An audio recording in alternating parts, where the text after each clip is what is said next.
अगर हरीश राव जी आ रहे हैं तो I call it divine justice, he deserved it. जो कांग्रेस पार्टी की दुर्दशा हुई है उसमें बहुत बड़ा रोल जो है एकमात्र इन व्यक्ति का है। सारा दायित्व तो इनके कंधों पे मैं नहीं डालूंगा, हमारी भी कमियां रही वहां पे, पर इनका बहुत बड़ा रोल था। ये एक कड़ी थे यहां से लोगों पर बात करने के लिए। और उससे भी ज्यादा जरूरी, जब उत्तराखंड की बात करते हैं तो पंजाब की बात कैसे ना करेंगे।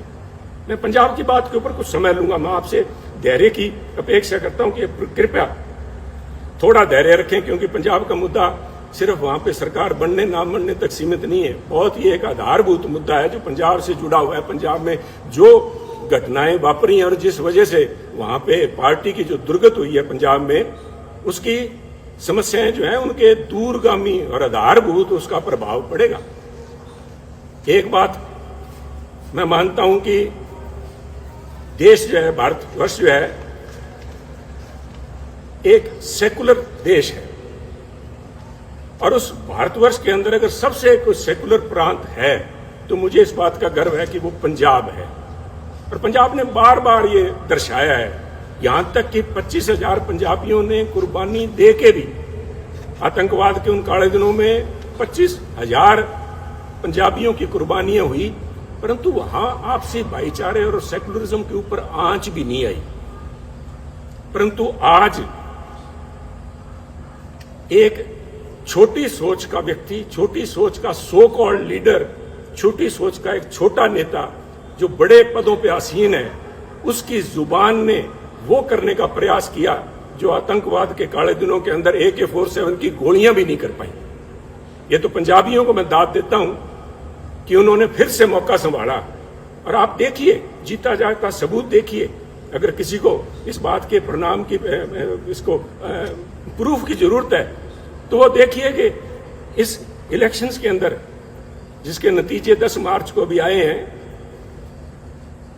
अगर धर्म की बात करें, सिखों ने, जो सिखों की पंथक पार्टी अकाली दल, उसको वोट नहीं डाला। हिंदुओं ने बीजेपी को वोट नहीं डाला, और SC भाईचारे ने, हमारे दलित भाइयों ने कांग्रेस को वोट नहीं डाला। पंजाबियों ने एक सिख के तौर पे, एक हिंदू के तौर पे, एक दलित के तौर पे, क्रिश्चियन या मुस्लिम के तौर पे नहीं, उन्होंने पंजाबी के तौर पे वोट डाला।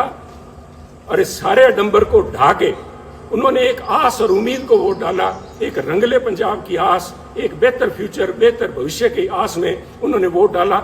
वो आस कितने हद तक पूरी होती है तो समय बताएगा, परंतु पंजाबियों को ये दाद देनी होगी कि उन्होंने ये काली नजर जो हमारे कांग्रेसी नेता जो लगा रहे थे, जो हिंदू, सिख या दूसरे भाईचारों के अंदर जहर का बीज जिन्होंने बोया, मैं तो आज इस माध्यम से खासतौर पे कांग्रेस अध्यक्षा सोनिया जी से निवेदन करूंगा, मेरी हाथ जोड़ के करबद्ध प्रार्थना है, सोनिया जी, राजनीति सारे देश में कर लीजिएगा, परंतु पंजाब को बख्शिए। पंजाब ने बहुत काले दिन देखे। पंजाब में अगर पंजाब को परसेंटेज के प्रिज्म से नहीं देख सकते आप, पंजाब को 33% अमुक कौम है, 40% अमुक कौम है, बाकी बचते नॉन सिख हैं या किस खाते में डाल रहे हैं, कृपया करके बख्शिए पंजाब को। पंजाब एक है। ये जो बात जिन लोगों ने, आपके जो नेता, आपकी सलाहकार है, मैं नाम भी लूंगा क्योंकि आज वो उन्हीं के चलते सारा बखेड़ा खड़ा हुआ है कि आज मेरे को इस चैनल पे के माध्यम से आपसे बात करने की जरूरत पड़ रही है। अंबिका सोनी जी के एक जबान ने, मैं समझता हूं, ना सिर्फ कांग्रेस को, तो कांग्रेस का तो बंटा उन्होंने बेड़ा डुबाया, परंतु उन्होंने पंजाब के माथे पे कलंक लगाया, सिखों के माथे पे कलंक लगाया, सिक्खी के माथे पे कलंक लगाया। उन्होंने हिंदुओं को बदनाम किया, हिंदुओं को निरादर किया। क्या ऐसे नेता का कांग्रेस में बने रहने का कोई हक है, कोई औचित्य है? अगर औचित्य है तो मैं आपसे निवेदन करूंगा कि आज के समागम के अंदर, जब उदयपुर में वो बैठी हैं और आपके साथ मंच पे बराबर बैठी हैं, तो उनसे निवेदन करें कि उठ के वो बताएं कि Punjab, what is Sikhism, Sikhism है क्या, जिसको उन्होंने इतना बड़ा दोष लगा दिया। This is nothing. उनका ये बयान कि पंजाब के अंदर अगर हिंदू मुख्यमंत्री बनता है तो पंजाब में आग लग जाएगी, इसका मायना ये हुआ कि जो सारे सिख हैं, सारे पंजाबी भाईचारा है, वो हिंदुओं के खिलाफ डांगे लेके घूम रहा है। हिंदू सिख भाईचारे के अंदर दरार डालने की ये जो कोशिश, खुदा आपकी सलाहकारा अंबिका सोनी जी और उनके जो कुछ चंद चेले जो हैं, जो पंजाब के अंदर बैठे थे जिस समय ये फैसला हो रहा था, 4-5 जो यहाँ थे, और वो 4-5 मोस्टली आज वहाँ आए हुए हैं आपके पास वक्ता के तौर पे, उनको बेनकाब करना जरूरी है। उन्होंने कहा था कि अगर हिंदू बन गया पंजाब में मुख्यमंत्री तो पंजाब में आग लग जाएगी। Is this some pre planned way of vilification of Sikhs? Are you trying to vilify a whole community? कि वो इतने इनटॉलरेंट है, उनके अंदर ये सहनशीलता ही नहीं है कि किसी और को बनता देख सके। और इनकी अंबिका जी की बात में अगर कहीं सच्चाई होती तो मैं समझता हूं कि अकाल तख्त के जत्थेदार साहब ने जिस दिन इनका बयान आया उसी दिन उन्होंने कहा, अकाल तख्त साहब का वो बयान मैं समझता हूं स्वर्णिम अक्षरों में दिखा जाने वाला है कि पंजाब के अंदर हिंदू सिख होना कोई मायने नहीं रखता। सोनिया जी, मैं आपसे निवेदन करना चाहूंगा, अकाल तख्त कोई छोटा मोटा जगह नहीं है, it's a temporal seat of Sikhism. यहां पे महाराजा रणजीत सिंह भी आके पेश हुए हैं। अगर उनके हेड ग्रंथी ये बात कहते हैं, वहां के जत्थेदार साहब कहते हैं, तो ये क्या ज्यादा सिखों के बारे में या पंजाब के बारे में जानते हैं? एक ऐसा लीडर, एक तरफ हम इल्जाम लगाते हैं आम आदमी पार्टी के ऊपर कि वो पंजाब का भला नहीं कर पाएंगे क्योंकि उनकी लीडरशिप दिल्ली से चलाती है, जिनको दिल्ली के बारे में ज्ञान नहीं। मुझे आम आदमी पार्टी का तो पूरा पता नहीं, परंतु सोनिया जी, पंजाब कांग्रेस का बेड़ा गर्क दिल्ली में बैठे उन नेताओं ने किया है जिनको पंजाब का, पंजाबियत का, सिक्खी का बिल्कुल पता नहीं। सरबत का भला गुरु महाराज का मूल मंत्र। I am not a Sikh scholar, परंतु मैं अपने आप पे गर्व है कि मैं पंजाबी हूं। मुझे इस बात का मान है कि गुरु महाराज ने जो मूल मंत्र दिया था वो था, मानस की जात सब एक को पहचान दे, सरबत का भला, यूनिवर्सल ब्रदरहुड। कौन सी लैंग्वेज समझाऊं मैं इनको, अंबिका जी को? कौन सी लैंग्वेज में ये बता पाएंगे, जवाब दे पाएंगे? और इनके जो पिछलगू वहां पे बैठे हैं उनसे मैं निवेदन करूंगा कि वो खड़े होकर वहां पे मंच पे बताएं कि किस वजह से पंजाब को बदनाम किया, पंजाबियों को बदनाम किया गया। और ये सोनिया जी, मैं बार बार इस बात पे जोर दे रहा हूं क्योंकि ये हमारी विचारधारा से जुड़ा हुआ मुद्दा है। इसका प्रभाव सिर्फ पंजाब तक सीमित नहीं रहेगा। ये तो आप मान के ले लीजिए कि जब तक इन लोगों से आप पीछा नहीं छुड़ाएंगे तब तक कम से कम पंजाब में कांग्रेस के पांव नहीं लग पाएंगे। ये आप एक मेरी भविष्यवाणी लिख लीजिए, चाहे नोट कर लीजिए मेरी तरफ से। परंतु ये मसला पंजाब तक सीमित नहीं रहेगा। This itself shows fundamental problem which is Congress is facing today. आप अपनी चाल ही भूल गए। आप अपने आप को, आप पे इल्जाम लगते हैं कांग्रेस पार्टी के ऊपर सूडो सेकुलरिज्म के, कभी सॉफ्ट हिंदुत्व के, और कभी इस किस्म के बयान आ जाते हैं जिनको कुछ लोग कहेंगे मेजोरिटेरियन एक्सट्रीम लिए बैठे हैं आप। इन बातों का आपके ऊपर जो प्रभाव पड़ेगा वो मैं समझता हूं, आप इन सारे जो इल्जाम लगते हैं आप इनको तस्दीक कर रहे हैं। ये लोग आपके पास मंच पे बैठे हैं, यू आर विटिंगली और अनविटिंगली एंडोर्सिंग देयर व्यू। ये कौन? मेरा गुनाह क्या था? जब ये अंबिका जी का बयान आया, इनके चेलों का बयान आया कि पंजाब में अगर हिंदू मुख्यमंत्री बनता है आग लग जाएगी, तो मैंने कहा ये सोच कांग्रेस की सोच नहीं है।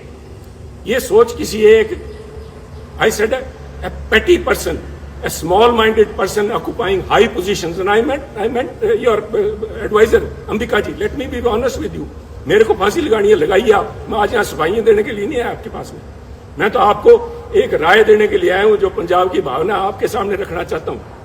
अगर इन लोगों को आज आप भी अपने साथ बिठाए बैठे हैं पंजाब में, आप भूल जाइए पंजाब के बारे में। इनको ना सिर्फ सिख, ना सिर्फ हिंदू, बल्कि पंजाब का एक एक बच्चा इनको कोसेगा और इनको ये परिणाम भुगतने पड़ेंगे, अंबिका जी को और इनके इन चेलों को, जिन्होंने यहाँ पे पंजाब कांग्रेस भवन में या होटल के कमरों में जाके अजय माकन जी को या हरीश रावत और उनको हरीश बायतू को जाके जो कहा था, इसका देना आपको देना पड़ेगा। परंतु आज अगर आप भी नहीं समझते, पंजाब के लोगों ने आपको जो कुछ दिखाया है उसके बाद भी अगर नहीं समझे, और आप आज भी, जैसे मैं समझता हूं it was a poor attempt to portray Congress as BSP in Punjab. आपने निर्णय, राहुल जी ने लिया, बड़ा अच्छा निर्णय था, सबसे पहले स्वागत मैंने किया था, that he has broken a glass ceiling. पर जिस तरीके से उसको प्रस्तुत किया गया, तो लोगों ने कहा कि अगर हमने जात पात और जाति के आधार पर वोट डालना है तो हम नकली बीएसपी को वोट क्यों डालें, असली बीएसपी को क्यों नहीं डाल देते? और वही मसला आपके साथ, चाहे आप जब सॉफ्ट हिंदुत्व की बात करते हैं, लोग कहेंगे अगर वोट ही धर्म के नाम पे डालना है तो फिर बीजेपी को क्यों ना डाले, ये नकली बीजेपी को क्यों डाले? साहब अपनी अपने वजूद पे रहिए। Don't this drift of your intellectual, you are losing the moorings, intellectual moorings. ये तो आपके पास सारा कुछ था, इसी विचारधारा के साथ तो लोग हमारे जैसे जुड़े थे। और आप में दूसरों में फर्क क्या है, इसका कौन जवाब देगा?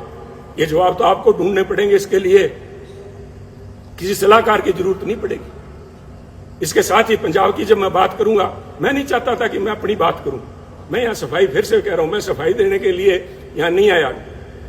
मैं अपने एक एक शब्द के ऊपर आज कायम हूं। मैंने जब आपको कहा था कि ये जो दिल्ली के अंदर आपके पास लोग बैठे हैं, आपको आंखें दिखा के और बाहर जाके कहते हैं समझौता हमसे करने का प्रयास कर रही है कांग्रेस अध्यक्षा, उन्होंने ना सिर्फ आपकी पद की गरिमा को ठेस लगाई बल्कि कांग्रेस की सोच को भी ठेस लगाई। मैं आज भी उस बात पे पहरा देता हूं। परंतु मैं इसलिए कह रहा हूं कि मुद्दा मुझे नोटिस दिया गया, सो कॉल्ड नोटिस, वो तो हमको कहें काफिर, ये अल्लाह की मर्जी है। कमाल होगी साहब। मैं तो आपसे ये पूछना चाहता हूं, सोनिया जी शायद आपको मालूम नहीं था, मैं देखिए इतनी बड़ी संस्था है, आपके पास कितने ही पूर्व या एक्टिंग कांग्रेस प्रधान सूबों के रहे होंगे, शायद आपको नहीं पता था कि सुनील के पास कोई भी पद नहीं है। जब आपने सुनील के खिलाफ एक फरमान जारी किया कि सुनील को पार्टी के सभी पदों से निलंबित किया जाता है, मेरे पास पद था कौन सा साहब? मेरे पास तो एक विचारधारा है, वो आज भी मेरे पास है। मैं अपनी बात पे आज भी खड़ा हूं। आप कहीं बदल गए होंगे, आपकी सोच बदल गई होगी। सुनील तो जाखड़ तो जहां खड़ा था वहीं खड़ा। ये हमारी कमजोरी है, यही हमारी स्ट्रेंथ है। हम तो जहां हैं वहीं खड़े हैं। परंतु जिन्होंने, वो कहते हैं कि आपने संबंध विच्छेद नहीं किया सुनील जाखड़ से, आपने दिल तोड़ा है।